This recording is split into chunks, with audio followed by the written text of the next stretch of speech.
Bonjour à toutes et à tous, j'aimerais vous parler de l'autodétermination.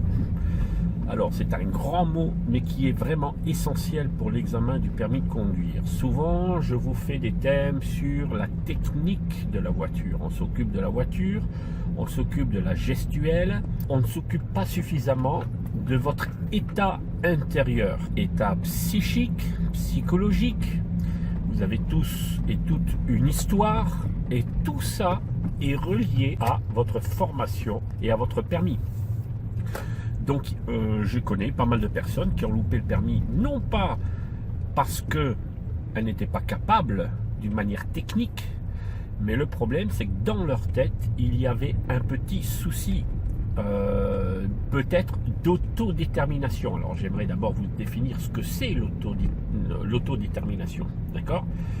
Alors c'est quoi? Ça relève donc d'une démarche individuelle et pas collective, d'accord? Individuelle, c'est-à-dire vous prenez des choix pour vous-même. Je passe le permis pour moi et pas pour ma famille et pas pour mon père et pas pour prouver à mes enfants que je suis capable. Donc l'autodétermination, c'est une démarche individuelle de passer le permis. Je le désire. Et donc, ça renvoie à la capacité de chaque personne à faire des choix pour elle-même. D'accord? C'est très important. Pour elle-même. J'ai connu des personnes qui, au moment où elles ont décidé, tiens, je ne veux plus passer, je ne veux plus prouver, je ne veux plus prouver quoi que ce soit, je veux mon permis pour moi. Voilà. Ça, c'est l'autodétermination. On fait des choix de vie. Je choisis de passer le permis. Mais ça demande une certaine capacité. D'accord? Donc on doit être, c'est ce qu'on appelle également, on doit être actrice, acteur de notre vie. Je décide de vivre de cette manière. Je décide de fumer ou je décide d'arrêter de fumer. Je décide de boire, je décide d'arrêter de boire. Ok? Donc c'est très très très important. Il y a donc différents... j'en profite, vous profitez, vous regardez un peu comment la conduite devant. L'important c'est d'écouter ce que je dis, en même temps vous regardez un peu la signalisation, vous faites comme si vous rouliez en voiture. Là je fais un demi-tour. Ok? Voilà, donc il y a des différents niveaux. Il y a certaines personnes qui savent ce dont elles ont envie. Alors ce qui est important, c'est souvent il faut les aider à concrétiser leurs objectifs, leurs envies. Alors il y a d'autres personnes qui n'ont tout simplement pas appris à faire des choix. J'ai actuellement plusieurs jeunes. J'ai beau leur poser des questions, ils ne répondent pas trop. Ils ne répondent pas. Ils ont tellement pris l'habitude, enfin ils ont été dans une famille, ils sont certainement dans une famille où c'est ou la mère ou le père qui décide de tout. Donc il y a des personnes, les parents ont pris toutes les décisions. Dans leur famille, ils n'ont pas pris l'habitude de s'exprimer, de prendre la parole. Non, tu mangeras ta soupe, c'est comme ça. Oui, d'accord, papa. Tu dois faire ça. Oui, papa. Voilà. Et alors pour le permis, c'est très très très difficile. D'accord? Et donc souvent, je suis amené à encourager les élèves, certains élèves, à formuler leur envie. Ok? Qu'est-ce qu'ils ont envie? Si tu n'as pas envie, d'ailleurs dernièrement il y avait un élève, je voyais, il a déjà fait à peu près 15 heures, et j'ai dû convoquer la mère. Je dis écoutez, votre fils n'a pas du tout envie du permis, pour l'instant. Donc prendre des heures, payer des heures, ça ne sert absolument à rien. Déjà, il a énormément de difficultés. Deuxièmement, il n'est pas volontaire. Donc il faut vraiment... donc il a un problème justement d'autodétermination, de faire des choix. Il n'était pas capable de dire non, j'ai dû l'aider, d'accord? On doit l'accompagner. Souvent, je vous dis souvent qu'un moniteur, c'est une personne qui doit être un peu psychothérapeute, psychologue. On ne s'occupe pas souvent enfin on ne s'occupe pas souvent, c'est au-delà de la conduite souvent, c'est un problème personnel, intérieur, c'est du coaching carrément, pour être moniteur maintenant c'est quasiment du coaching par rapport à il y a 30 ans en arrière où tout le monde voulait le permis. Maintenant, les jeunes décident autrement. Donc, effectivement, la mère m'a suivi. Et elle m'a dit, ok, si vous pensez, monsieur Antoine, qu'on doit arrêter là, on arrête là. Il reprendra, comme vous avez dit, lorsqu'il aura envie. Eh oui, lorsqu'il aura envie. Et donc, ce jeune-là, ça fait à peu près combien? Ça fait 3-4 mois que je ne le vois pas. Donc, il fait ses études, c'est bien. Et lorsqu'il aura vraiment envie du permis, il reviendra.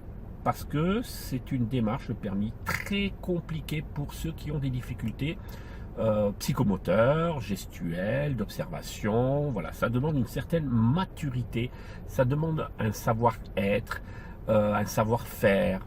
Donc, c'est énorme pour certaines personnes. Pour d'autres, bien sûr, c'est très facile, il n'y a pas de souci.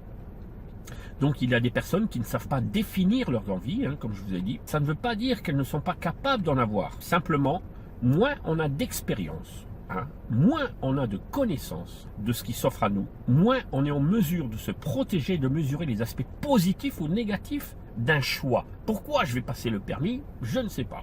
J'ai pas besoin du permis, j'habite au centre-ville, j'habite en Île-de-France, moi j'ai le métro, j'ai tout ça. Donc, comme je vous l'ai déjà dit, les personnes ont besoin d'être accompagnées pour expérimenter, on appelle ça aussi construire. Je vous ai déjà dit, on est famille d'accueil et on a actuellement 2 jeunes avec un handicap. On a choisi de prendre des jeunes avec un handicap et on doit les aider à construire leur vie pas à pas avec des solutions qui correspondent à chacun. On est tous complètement différents. On ne peut pas choisir des choses qu'on ne connaît pas. C'est comme si vous recherchez un appartement, vous avez une vague idée au départ, mais le processus de décision se construit au fur et à mesure que vous avancez. Donc je désire un appartement, oui, mais d'ailleurs il y a un jeune qui va prendre un appartement qui est chez nous. Et il ne sait pas, oui, moi je veux un appartement, oui, mais tu veux combien de pièces? Je sais pas, je sais pas. Donc on est là pour l'aider. Le permis, souvent pour beaucoup de personnes, c'est la même chose. Il faut savoir prendre des risques, c'est-à-dire qu'une personne est souvent dans son état de confort et ne veut pas bouger. Vous avez de plus en plus de jeunes, ils ne veulent pas voir ailleurs que chez eux, autour de chez eux, sur 200 mètres autour de leur maison. Et ça ne va pas arranger les affaires pour construire leur vie. Je sais que ma fille était partie, on a encouragé toujours nos enfants, on a 4 enfants, à partir le plus tôt possible de la maison pour qu'ils construisent leur propre vie. Quitte ton père et ta mère et va vers ton chemin à toi. C'est toi qui dois construire ta vie.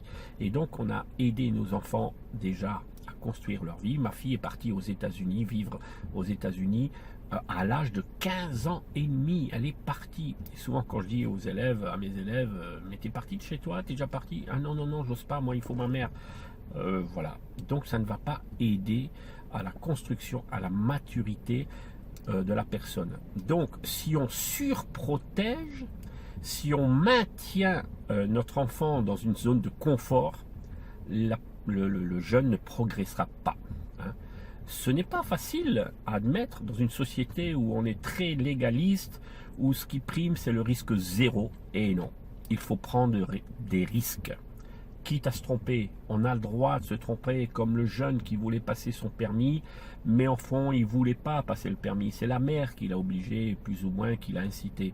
Donc on a le droit de se tromper dans chacune de nos vies, on a le droit de prendre des mauvaises décisions, mais après on va rebondir. Quelquefois il faut arrêter 6 mois, 1 an. Je connais des personnes qui ont arrêté le permis, et hop, ils sont revenus 1 an, 2 ans après, dans leur tête, c'était beaucoup mieux. Ça fait partie du processus d'apprentissage et de la vie, tout simplement, de savoir prendre des risques. Ok? Voilà. Donc, c'est ce que j'appelle l'autodétermination. Soyez déterminé. Donc, auto, c'est moi, déterminé. Je désire passer mon permis, donc je vais faire des choix. Donc, je vais arrêter de me coucher à 3 heures du matin. Donc, je vais repotasser mon code. Donc, je vais voir tes vidéos, je vais voir d'autres vidéos. Je vais essayer de m'impliquer et mon permis, je l'aurai plus facilement. Donc, voilà le thème. Revisionnez cette vidéo très importante pour moi. Je n'en ai jamais parlé, mais je crois que c'est important dans la société où on est très collectif, d'accord. C'est-à-dire on fait comme tout le monde. Mes copains n'ont pas le permis, j'ai pas besoin du permis. Non, tu es acteur de ta vie, tu fais des choix dans ta vie, voilà. Maintenant, tu sens que tu perds des heures et que tu n'es pas très motivé, ton moniteur ne te motive pas, tu sens que tu te balades, ça va plus, arrête la conduite, arrête tout. Tu reviendras quand tu seras à 200% motivé. Voilà, je vous laisse et je vous dis à bientôt. Alors peut-être que je vais commencer une série, et celle-là, ce sera la première, sur, on va appeler ça, développement personnel. Voilà, première vidéo sur le développement personnel. Aujourd'hui, c'était l'autodétermination. À bientôt pour une nouvelle vidéo. N'hésitez pas à vous abonner, à commenter. Voilà, tout simplement. Et n'oubliez pas d'appuyer sur la clochette parce que je fais des lives tous les mardis soirs à 20h30 et tous les samedis soirs à 20h30. À très bientôt.